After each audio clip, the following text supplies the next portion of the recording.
What up? It's your boy Grills back with another one.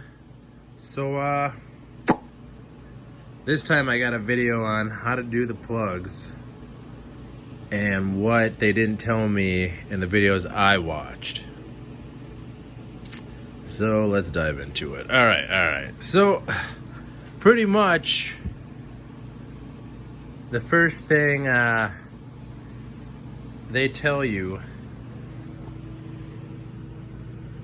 is that you're gonna need, a swivel attachment and an extension. So get you a swivel. Gonna need that. See how limp that thing is? See how it spins like that? Definitely gonna need that. I'd say small extension. Actually, I didn't even need an extension really. I kind of just used this. Grab the trouble light and show you what I'm talking about.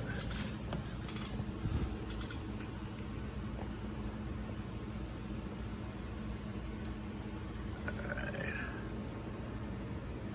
So if you can see, these are the ones that I left open still. The hardest part really is getting the tubes out. Those tubes are ridiculously hard to get out.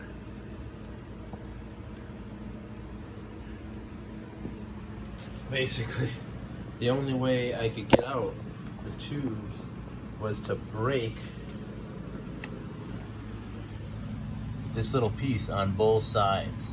That's the only way I could get. That piece was sitting horizontal right there where that empty screw hole was.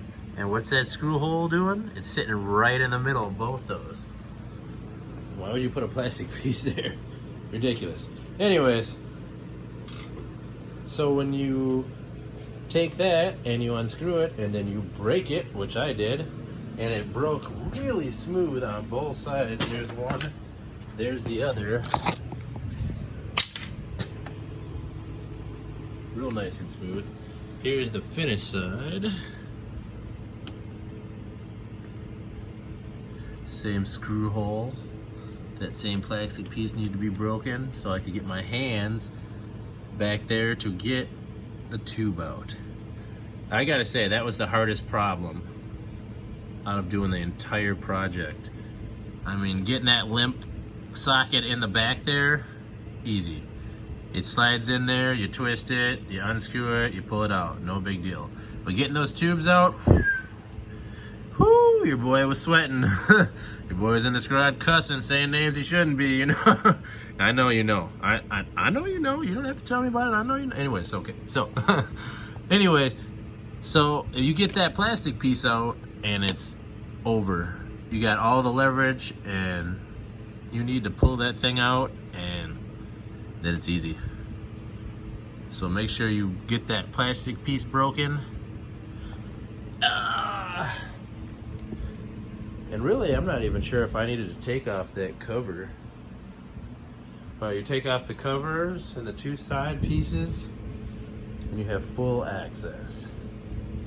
Easy job. No motor needing to be taken out. It was really not that hard. I think the hardest part, like I said, was getting these tubes out. I don't even want to tell you what I said. I don't even tell you. I even grabbed this thing. I grabbed this thing and I was trying to pry it out.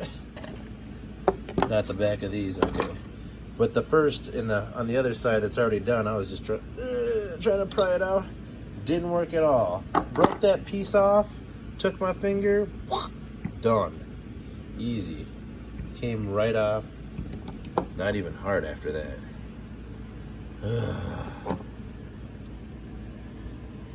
Look at these old plugs. Look at them. This is the last new plug I have to put in. Look at the comparison. Ugh. Yay!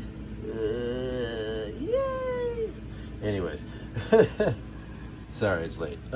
So that was pretty much it. The only other tip I could probably say, like I said again, is make sure you have the right socket on the end of this. I was using this one at first, and the rubber piece at the end of this spark plug socket is at the very end, if you can see it down there. And this one is halfway up. So whenever I was doing this one, it would work smooth. This one I'd use, and I'd tighten it up, and I'd try to pull it out, and these little pieces would come apart. I'm like, what the heck? And this thing would not let go. It would not let go of the socket. So I'd have to pull it out and redo the whole thing. I put this one on, tighten it up, and it pulls right off. So yeah, make sure you get the right spark plug socket. I think they're the same size. They are 5/8. Yep, they are the exact same size, but I guess just the different style is enough to throw them off. But yeah, wasn't as hard as I thought. Had me sweating and swearing for a little bit, but I'm glad to have the 12 back to where it's supposed to be. It was basically giving me a power loss. I was riding with the boys, and I was even riding with a guy that had a 600, and he would pin it, and I would throttle it, and it would start going real hard, but then the second I would pin it, it would actually lose power. Like I literally turned my wrist the other direction. It's crazy. I was getting so angry when this little R6 is just dusting me. No matter what I do, he is just gone. And there's just nothing I can do, no matter how slow I do it or no matter what. And I just could not figure out what's the problem with this thing. Now these Zx12s are carb rated. So of course the first thing everybody says, get your carbs cleaned. Get your carbs clean, get your carbs clean. First of all, I'm not paying $1,000. If you go to any shop, I went to 3 different shops, and I don't think I could find anybody else to even quote, but I went to 3 different shops. All 3 of them said $1,000 plus. Can you believe that? $1,000 bucks? Like, I know it's a lot of pieces, but dang, you're gouging your boy here. Anyways, so I've got a friend that'll clean my carbs, but the first thing I thought about, since this thing has over 20 grand on it, is to do them spark plugs. And hopefully this will take care of my problem. There'll be another video on whether I'm back at full power or not. Actually, at first I thought I had a bogus tune on the Power Commander 3, but then when I looked at the Power Commander 3, the tune wasn't the problem. Well, maybe it was, technically. But the problem was that whoever owned this bike before me had turned... See, the Power Commander 3, if you don't know... maybe I'll get my trouble light so you can see. It has 3 buttons on it. Low, mid, and high RPM range. And basically, you push those buttons and it shoots more fuel in that low, mid, or high RPM range. I mean, enough said, pretty self-explanatory. But the problem was that this guy, it's funny to even say, but this guy literally had it. See how it's at the 0, and you can either have it at negative all the way or plus all the way? This guy had it at plus all the way up on all 3 of them. All the way up. So those plugs were getting waterboarded to death. Just fueled, super fueled.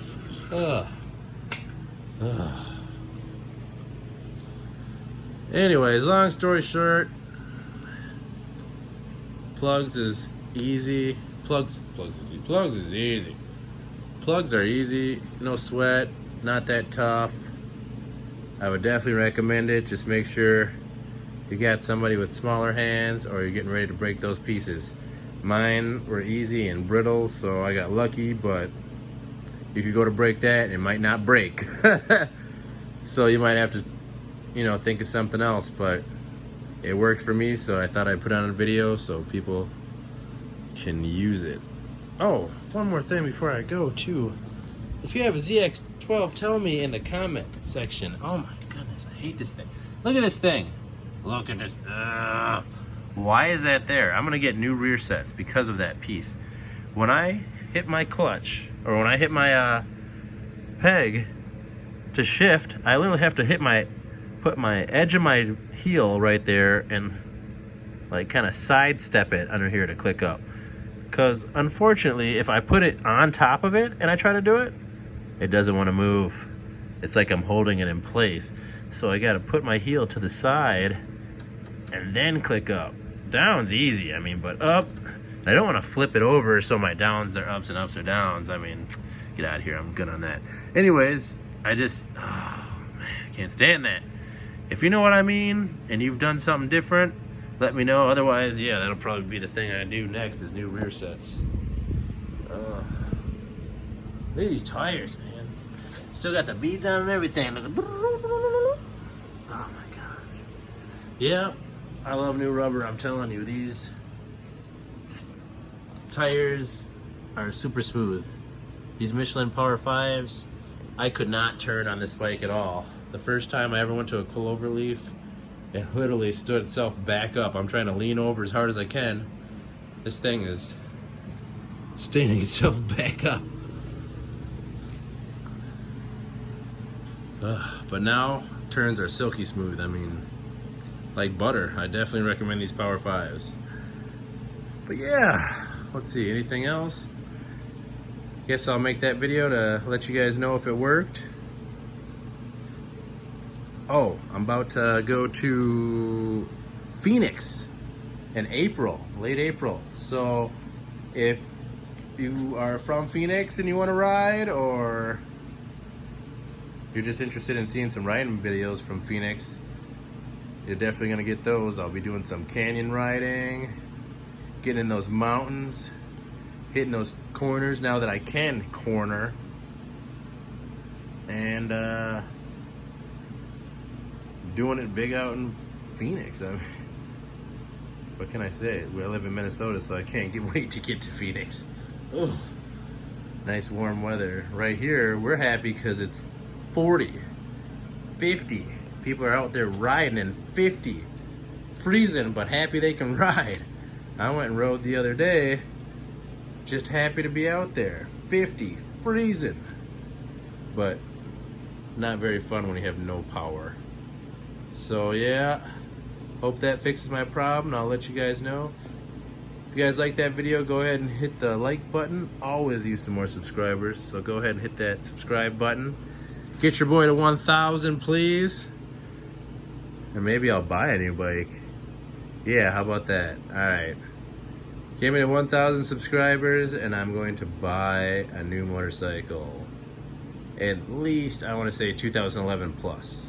I think that's fair. 5,000 subscribers, and I'll buy a brand new 2020 motorcycle for myself, of course. Because my brother's broke. I got twins. Can't afford to give it away yet. As soon as I can, though, I definitely want to. So hit that subscribe button, hit that like button, and I'll catch you guys later. Peace.